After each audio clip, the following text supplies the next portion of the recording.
After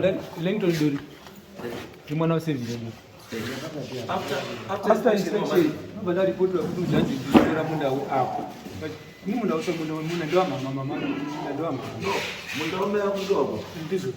So you can do here. I said, judgment. Those are not after.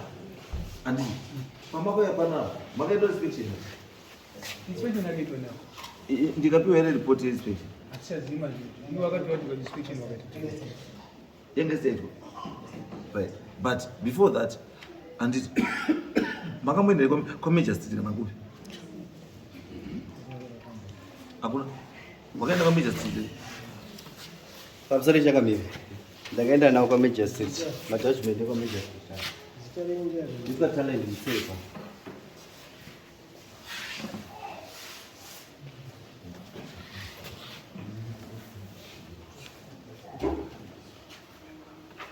Kwani kana ziyo get application kayo. Andi. Sorry. Ndavunza kuti maketa application kayo. Ndikati order yashiri. Andi ukati una order. But ndiyo kayo. This is 19 4 April 2016. 2019. The judgment yakaitwa 2016. Lloyd Machingura versus Diana Mseko. Judgment I got 13 November 2019. About the judgment of Samanga. Judgment ya Samanga it's okay. Kuya meter street. Kuya meter street case number P6419.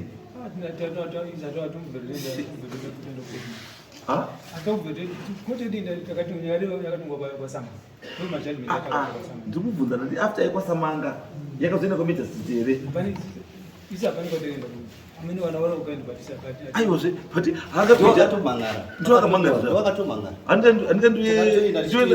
Ndiye Lloyd Machingura. Ndiyo wari tichingura ndiyo. Pana Kwenda kuna measures. Lloyd Machingura versus Diana Mseko. Ina nomboshedzo kana ukoti ndigare. Iri kuzi yakapewa iyi. The application for peace order is hereby discharged. Ndakaenda ukoti yakatoa kupi kuti akataka kwasama ndokata kugara. Ngobva kwasama. Right. The application yako yewe Sylvia Durindia. Segere ndima mama. Ndima yako. Versus Diana Mseko. The application is hereby dismissed again. Yakaitwa gore. In 2019, P6319, case number P6419, case number P63119. Kwa major street, yekona kwa Samanga ba. I don't say that I don't know major street again. I don't major street again because Samanga. No, it's okay. All right. Gare bas sungai bam. What? Makaoneta kana mtu kana hold on the court. So what happened? Right. Bambo ini ndio talent msepa. Lincoln usho. Mukata paka uya akati daina akapinda mumunda mangu. Apinda munda make ndokubva aenda kwa Major Street. Ndomapepa akatokuratidza zvipo pakaranganda achitokutambidza ipapepa akabudisa. Achiti akaenda kwa Major Street. Ndokubva apiwa peace order na Major Street. Iyeye usho Lincoln usho. Mambo. Pakaranganda zviripo. Ndokubva atokutambidza ipapepa acho mukamawerenga. Mukatoti ipeace order akati saka apa wari kunyepa kuti hatina kuenda nawo kuMajor Street. Tinogona kufona kwa DC yako nesepa. No, izvo hazvichaiti manje. Inini manje kwa DC. Ndinda kutarisisha. Ndochiona kuti ari kunyepa pakati penyu ndiyani. Chokwadi. Because kana makaenda kukoti kamwe yamundinyepera kana munoenda kukoti. Just because makadyiwa. No, it's okay. Because kai irecord kai. Atone zvidhindo zvakadi. Irecord yatobva Judicial Service Commission Clerk of Court Civil Court. Mutasa Magistrate Court. Itori record yakapiwa musi wa 4 April for case number P64 yakaitwa 2019.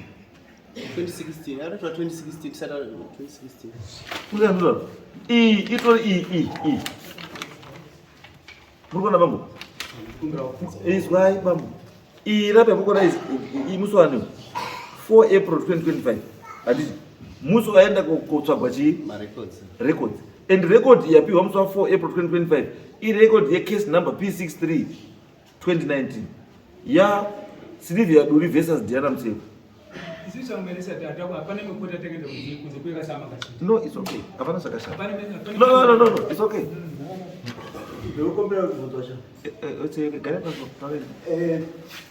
Wakomana ushandiswa wakaenda kukoti ndimai wake uyu neuyu Mukoma wacho. angazipoba samuona pana Sylvia ndimhewa uyu ndowakapinda kukoti ndovane marikonzana mira apo takaenda kuti topiwe Richard Msekwa zvakatozi mapisodi akaenda kupiwa mapo ngeekunyepera takati ndingaenda kubvarura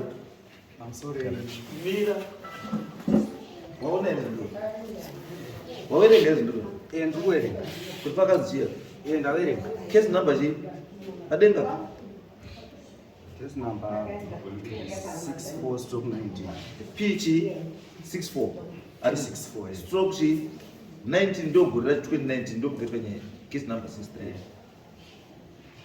63 ende musi waenda kupiwa kutorwa rekodiyo kwa Major Street musi wani chidindo chirapo 4 April ochi 14 April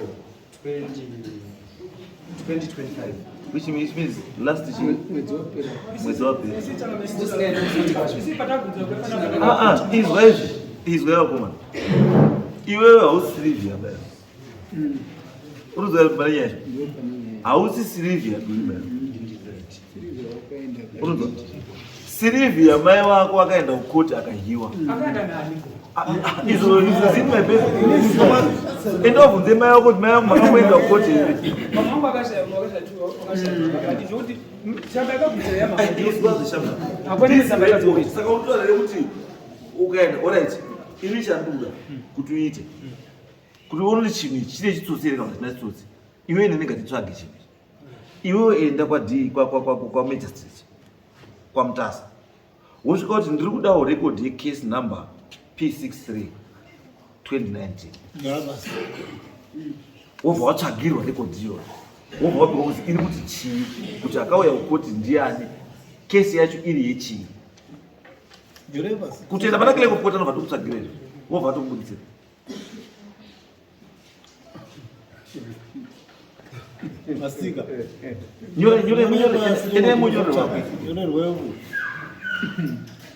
munyorere nhamba iyoyo case number P63 stroke 19 ne-P64 2019 P63 2019 ne-PC64 2019 again ya Sylvia Duri and Diana Msekwa, then the other one is 64 they are Lloyd Machingura na Diana Msekwa.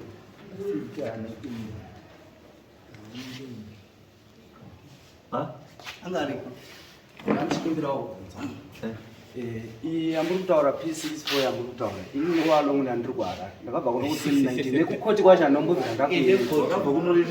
ndakabva kuno pakangopera dare rekwaishisa manga ya 2019 ndakabva ndaenda kwara Ndosaka ndati saka inini handina kana tsamba yandakapiwa yekuzi ndiri kudiwa kwa Major Street kuti zivule pepa titonge tese ndopandiri kuda kubvunza ndosaka nduti iyi haisiri yangu bai because munhu ari kunyora kutaura kuti ane record yenyaya iyi yakauya kukoti kwake handini bai ndi Major Street ari kuti kesi yakaitwa iyi case number P63 muna 2019 yanga iri Sylvia Duri versus Diana Msekwa ikabva yapiwa nechii nejudgment yacho irapo handini bai ndi Major Street saka ndikuti iwewe handiti usanetseke ndizvo enda kwa Major Street kwa Mutasa mosvika muti ndikutsvagawo nyaya iyi yakaitwa asi ini ndandisiri chii iwe wochikutaura kuti nyaya yacho yanga yakamira zvese zviripo chokwazi wanga chakaitika ndechekuti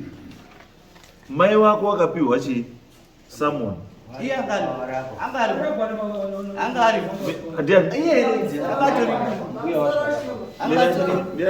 ndokunangotaura kumambo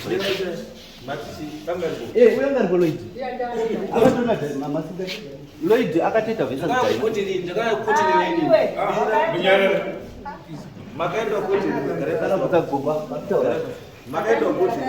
Nakaenda kwa DC neuyu na maiwe uyu wakaenda nani neuyu na maiwe uyu nyaya uyu ikatongwa uyu akazodzinjisa ndi Major Street hatidi kukona pano mukomana ende modzimise mapisoda enyu handina pisoda Abagadi peace order. Abagadi amele. ndiwa kwatiripotera uda peace order. Because apana baka munhu angachita peace order ndisirevhi yaduri naLimpton na Lloyd Machingo ina anomboenda kutora peace order. aiwa ndivo mamaita application for peace order Anomboaplayera peace order. ndosaka ndati izvozvo chiendai kwani kwaMutasa mbuya zita ndiani mochinotaura pamusoro ava vakatofenza munda wacho vakatofenza izvozvo Ndakazi naishe ndofenze munda wako usanetsi kwemunda. vakatofenza inyaya yatongwa naMajors Ini ndasinotomboenda kwaMajors ndozvinondinetsa. mama nyaya yacho iripo mune madheti acho aripo zvakafana zviripo zvese because takatanga kwashe tovatazira kwaMajors ndivo futi vachiripoti Kwashi ndikumbira judgment yoiri kwashi kwakaenda kwashi. Ndindakamiri photocopy seningi ndawapatoafamba. Kwashi chiba. Watira tibiri kwashi kwashi. takaenda kwashe mama taenda kwashe ivo futi ndo vakatotipotera futi kwaMajors ivo futi ndokubva vadyiwa izvezvizvi vakutoramba vachikontinue no inenge iri contempt of court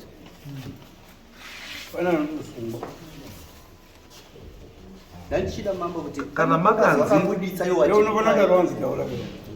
kana manzi chakati nekoti siyai munosiya mungakontinya icontempt of court munosunga Takasiya kubva ipapa. kuwaya iri kutaura kuwaya iri kutaura taura kuwaya iri kutaura ndakazodzoka futi kwaisa mama ndikati oyo ndabva kuHarare ndiri kuona munda mangu makutanga kutsvarwa futi zvikanzi iwe Lloyd tenga fenzi uise munda wako the very day ndakabva ndaenda kuwana vandatenga fenzi ndibva ndatoisa fenzi izwa zvakutaura tobva kuno uruzwa pane nyaya ndepekuti iwe zvawakazi naishe fenza handiti avo makamboita any other communication here ava vakabva vauya kuti ripotera vachishandisa zita rababa wavo rakunzi ishadhingutsekwa against Lloyd Machingura naLimpton Bibi ndobva tauya kukoti kunoku nyaya ikatongwa zvezvanzi noku tichakutumai vakomana vauye kuinspection yemunda then vakauya shuwa vakauya kuinspection tobva tanzi munodzoka kudare musi wa3 musi wa3 ndopatakazokonfirma zvikanzi kune mameetings kunoku tichazokupai date uyu ndiye akabva requesta date kuti 3 May obva zvaramba takangomirira madheti tati suppose kuti tive zuva takazokonfirma kanzi munouya nhasi saka ndo pane nyaya yedu sita takangoya toda kunzwa maresults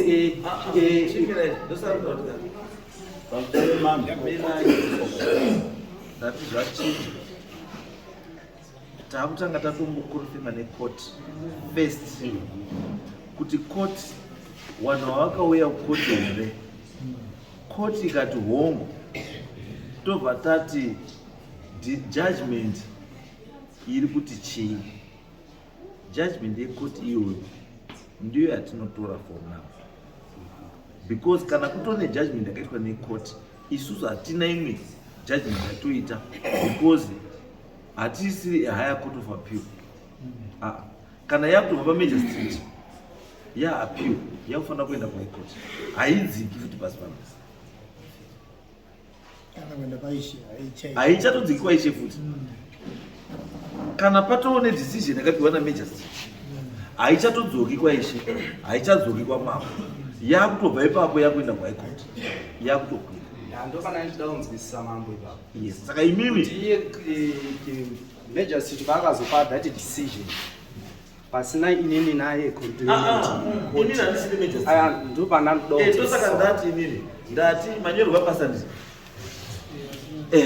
chiendai kwaMutasa mangwana handiti moenda kwaMajors mosvika mobvunza pana clerk of court kuti todawo record yecase iyi mopiwa mobva machitaura zvizvo zvamutoa kuti handisipo motirwa moziva kuti kona kana yakapiwa decision yakapiwa sei ndisipo mira zviri kutaura izvi ndobva ndati mochitaurirwa kuzi bambo imi bamba mutori na case because harisi zita renyu riripo munhu anonzi akatenda kuti ndisirivia not you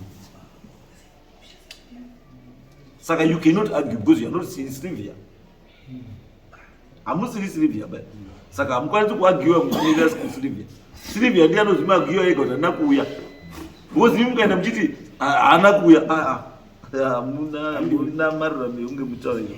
Silvia ndiye anozvidifendera nyaya yake. Saka chiendai mangwana handitika maite zvomwana mangwana maresults apaona mangwana kukoti. Handiti you give us those here. Maresults iwawo. Then tochiona kuti from there isu takuita sei. I'm sorry. Mane zvataurwa namama ndiye patakaenda isu kukoti kumapurisa kwakurinорепорта kesi yekuti rowa kwavakaita vakabhadhariswa fine ndipo pandakaenda nawo kukoti namama Lloyd kana makaenda korepota kumapurisa mapurisa hatongi nyaya mapurisa anovhura docket rinozoshandiswa kukoti.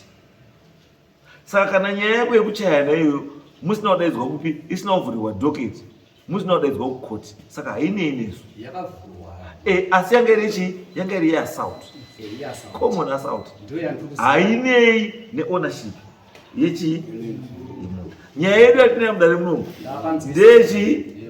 ndeownership yechiland ndiyo yandikuti ine judgment idzo chiendai kwamagistrate mangwana munoverify majudgment kuti are they fake or dziri chii